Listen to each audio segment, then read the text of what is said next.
Hello, and welcome back to Ashley U Life. In today's class, we're going to talk about food saving.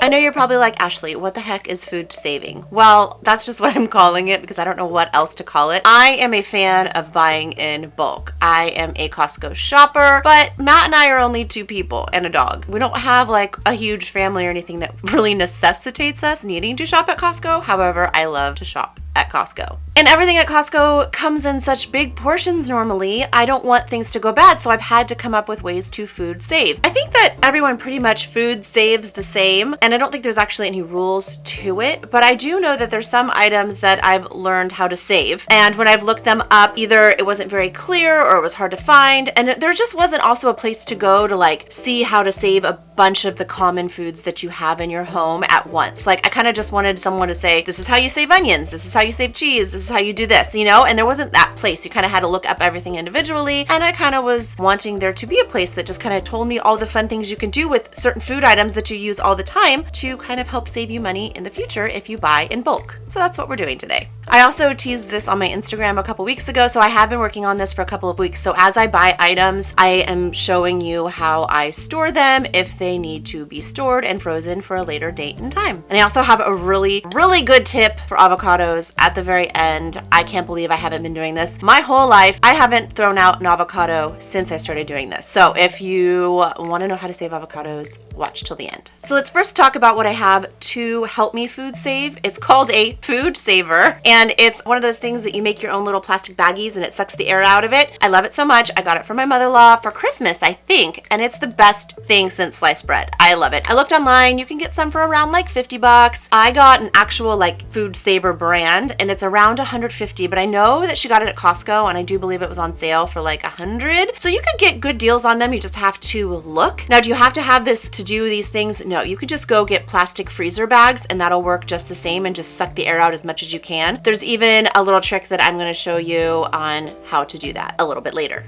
So the first food item we're going to talk about are onions. I get my onions from Costco. They come in a ginormous bag and I usually go through them pretty quickly, but I will tell you something that helps my cooking go a little bit faster is if I prep the onions beforehand and have them frozen in the freezer. So what you want to do, instead of just like grabbing an onion and then having to cut it up and chop it up, you do a bunch of onions at the same time and chop them up. And then you take the either freezer bags or the food saver bags and suck the air out of them and you freeze those. And then you already have chopped up onions. And I just put the onions in the pan frozen and they defrost pretty quickly and they cook just like they normally would. It just saves me a lot of prep time in the kitchen. So that's one of my fun little secrets.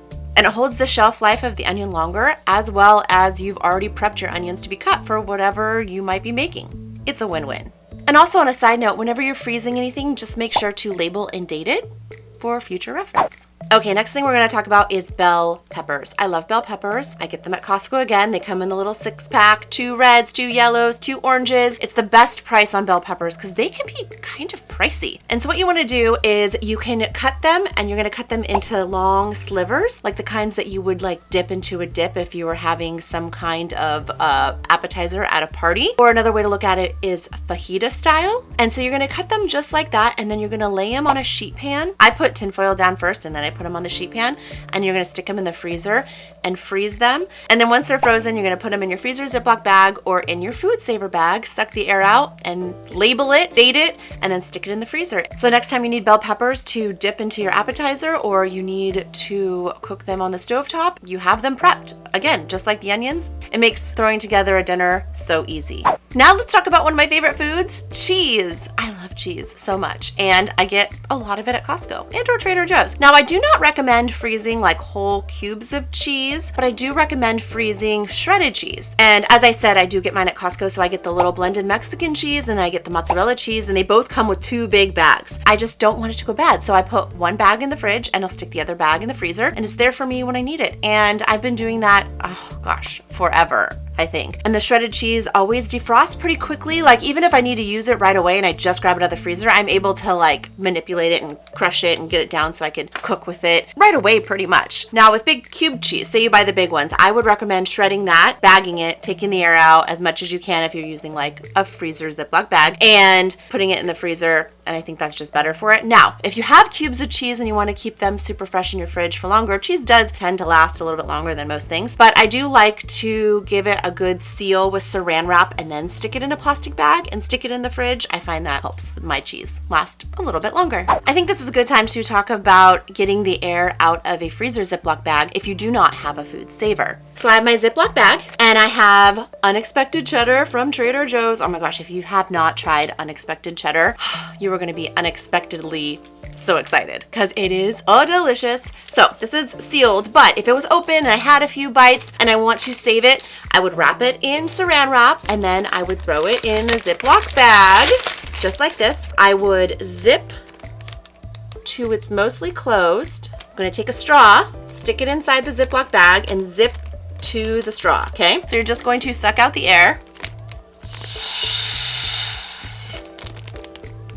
and then zip close at the end. Now, does it get all the air out? No, not like the food sealer does, but it does do a better job than just like pushing it and trying to get the air out yourself. It does help a little bit. So that's a little trick for you. Now, while we're talking about dairies, you can also freeze butter and sauces, like a cream sauce or an Alfredo sauce, any kind of sauce that you make. I buy my butter in bulk. Again, I can't say it enough. Costco. I'm telling you, I'm obsessed with that place. And we buy Kerrygold. Kerrygold is the best butter if you've never tried it. It's amazing, heavenly, makes everything better. We use nothing but that. So I'll buy 2 at a time and there's like 4 sticks in each one, I believe, which I think each stick is actually 2 sticks. So it's like 8 sticks in each one. So I'm buying 16 sticks at once, which isn't necessary. I don't know, but I cook a whole lot and bake a lot. So I kind of need to have it around just in case. So I'll throw 1 whole box of it in the freezer and it's there when I need it. So I'm not like, oh man, I ran out of butter. I never run out of butter.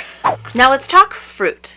So again, when I get fruit at Costco, like raspberries or blueberries or blackberries or strawberries, they come in a pretty big portion and a lot of times you might not be able to finish them before they start going bad. But what you can do is you can freeze them to make them last longer. And then they're perfect things to add to your smoothies because they're cold and icy and act as like a thickener almost. So you don't have to add so much ice. They're also a great thing to say throw into your mimosa because they act like a ice cube and it's not watering down your drink. It's just adding color and then something fun to eat at the end. Now with most berries, I would just wash them, dry them off a little bit, throw them in the bag and throw them in the freezer. If it's a strawberry, you might want to cut the top off and then throw that in the bag and then throw it in the freezer. And then if it's a fruit with a skin though, I might either peel it or cut it or dice it up, whatever, throw it in the bag and then freeze it like peaches or something like that.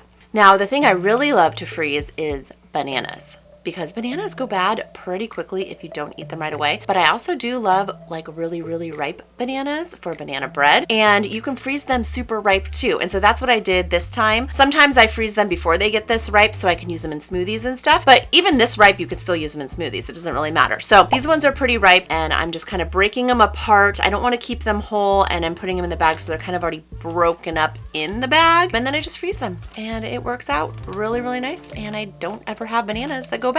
I think this is a good time to also share another little Ziploc bag trick that I do. So if you are putting anything into a Ziploc bag, sometimes things can get like, especially if it's saucy or I don't know, kind of difficult to work with, it can kind of get along the edges and then it kind of makes a mess. To not make a mess when you're putting things away in a Ziploc bag, I like to turn it a little bit inside out at the top.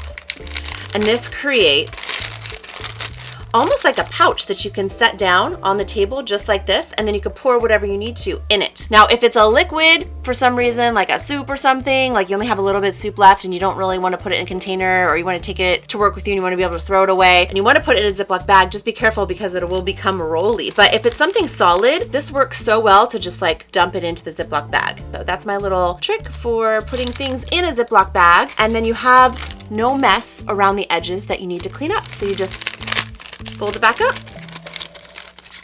and Ziploc away. Now the next item I love to save is bread and tortillas. Oh my gosh, did you know that you could freeze bread and tortillas? If you didn't, you can. And if you did know, good for you and you've been doing it right. At Costco again, when you buy loaves of bread, it comes with 2. We're 2 people. We can't go through that much bread before it goes bad. So I'll have 1 loaf out and I'll put the other loaf in the freezer. And I do the same thing with tortillas. If you've ever noticed, the pack of tortillas at Costco are like this big, right? How is anyone ever supposed to eat that many tortillas if you're only 2 people? We can't. So I will take a freezer bag, I'll put half the tortillas into the freezer bag, zip it up, use my little straw trick, and then put it in the freezer, and it'll be good to use when I need to use it. And then we just go through the other tortillas in the meantime. And bread defrosts so fast. It's kind of surprising. And also, maybe you're not a person that eats bread a whole lot, but you want to have it around, stick it in your freezer. Grab a couple slices out of the frozen bag and put the bag back in the freezer, and then you'll have your little couple pieces of bread that will thaw. Even from frozen, you can throw your bread in the toaster and it will toast up just fine, not a problem.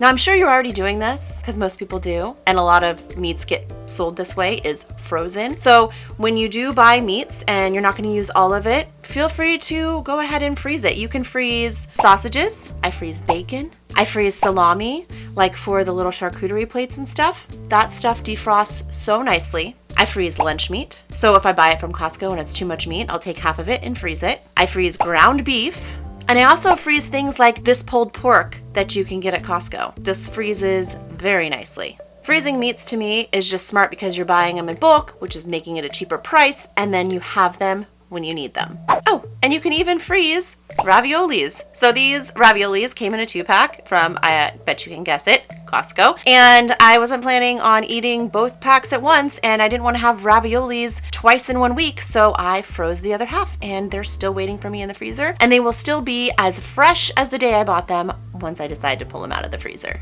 Okay, we're here for the best tip ever, the one I teased you about in the beginning. Avocados. I love avocados. They're so delicious, but the problem with them though is that they get ripe and then they get bad really, really fast. I don't know about you, but I used to end up throwing a lot of avocados away. You cut them open and you're like, oh, maybe it's still kind of good. And you're just like, oh, I can't throw it away. And you try for the next one. And then you're like, oh, not that one either. And you have to throw it away. And then you're just like praying that the last one you have is still good so you could put it on your salad, your burger, whatever. And sometimes it's good and sometimes it's not. And you're like, crap, I just, wasted a bunch of money on avocados because I just had to throw them in the trash. Well, here is what you do. You put your avocados, once they're ripe, keep them out on the counter until they're ripe. Once they are ripe and to the point that you really like them and you would want to eat them, put them in a bowl and stick them in your fridge. That's it.